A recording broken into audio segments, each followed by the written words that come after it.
and welcome to Rad Chat here live at UKIO. My name's Jo McNamara and I'm joined by fellow host I'm Joe Anderson.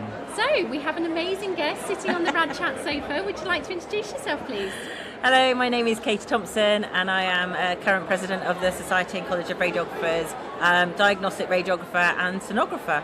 Amazing. Why did you want to be a diagnostic radiographer? I really like the science. Originally I wanted to do something in a lab, I thought. I wanted to do something sciencey, but I went to an event at the Natural History Museum where actually the SOR were doing a quiz. And we got loads of information given to us. I was with my physics group, actually, my physics O-level group, so I'm that old. They gave lots of information that we wanted to do the competition to win something, but the boys weren't interested in the information, so they shoved it all in my bag. And then when I got back home and I read through it, I thought, this sounds really interesting. And my dad happened to know somebody at the local hospital as I was able to go for a visit. Amazing. And yeah, I was like, I want to do this. This is great. This is my cup of tea. What's been your favourite part of being the president? Meeting members. Yeah, meeting members. I've absolutely loved going to see what they're doing out there. The work that radiographers are doing across the country is absolutely fabulous. They're making a real difference to their patients and the services that they're running. And they don't realise it. There's some events that I've been to where the hospital has gathered a few people together to showcase what each other's doing, because we kind of sometimes stay in our areas too much, and we don't always see what other people are doing in our departments. And I think it's a really good way of going, wow, look at what you're doing, and someone's like, wow, look at what you're doing, and then it makes you feel, gosh, I'm doing something that everyone else is really excited about. Maybe it's a good thing. Because I think when you're doing it every day on a day-to-day basis, you don't always realise what you're doing is making a difference. It's just your day-to-day job, you think, but actually someone else might go, well, actually, that's amazing what you're doing. That is making a difference. So yeah, members, fabulous work the radiographers are doing.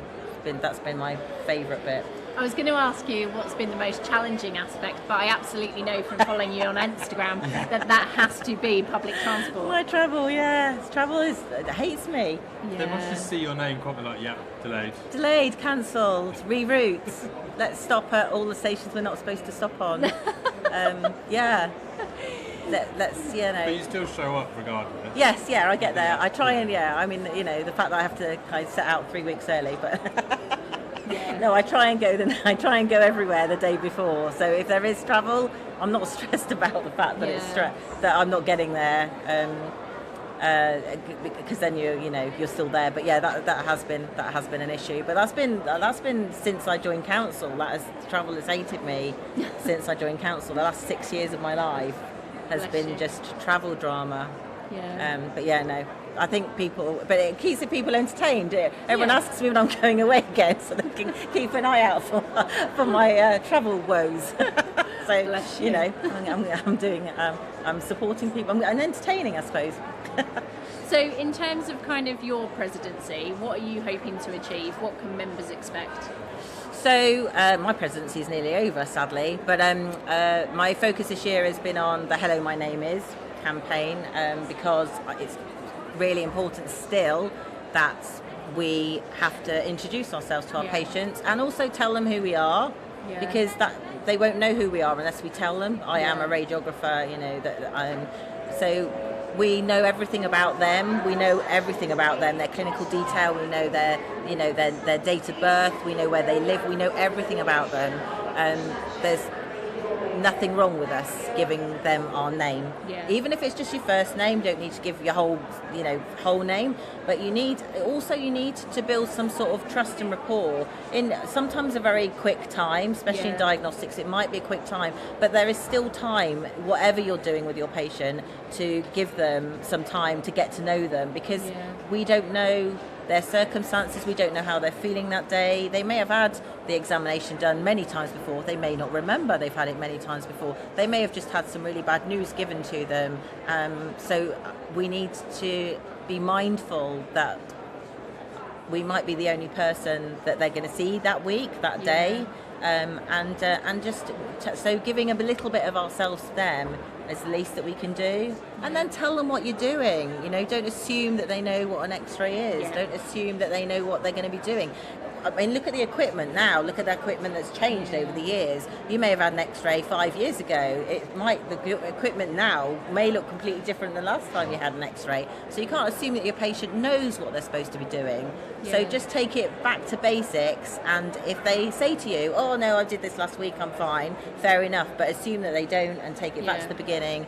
Who you are, what you're going to do, why you're doing it. If there's anyone else in the room with you, who they are, why they're there, and just and then that fills this awkward silence of who, Especially who, when they're getting undressed absolutely, or taking their shoes off. no one Yeah. likes silence. People get nervous, and you need to just make them feel at ease. You'll get a much better examination if you've got that patient's trust. Yeah.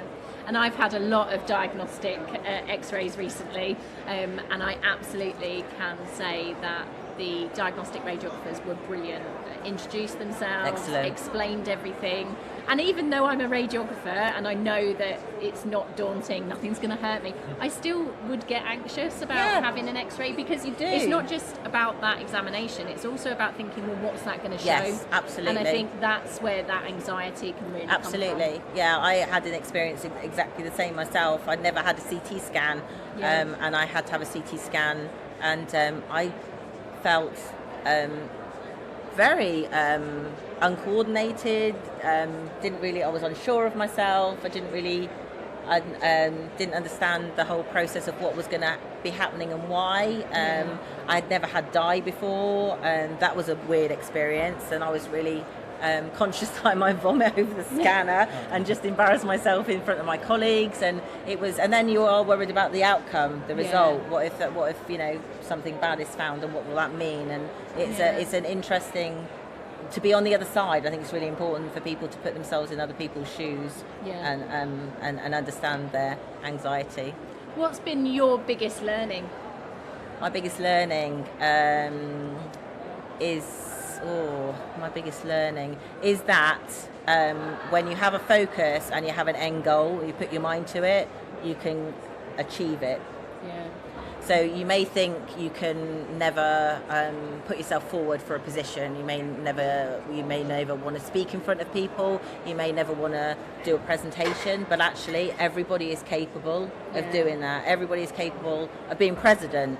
The criteria of being president is you be a member. You're a member of the Society of Radiographers. Everyone has the potential to be president. You just need to have a focus and a goal of what you'd like to achieve in that year, but everyone has that potential inside them. Amazing. Well, thank you for joining us on the Rad Chat sofa. Thank you very much for having me.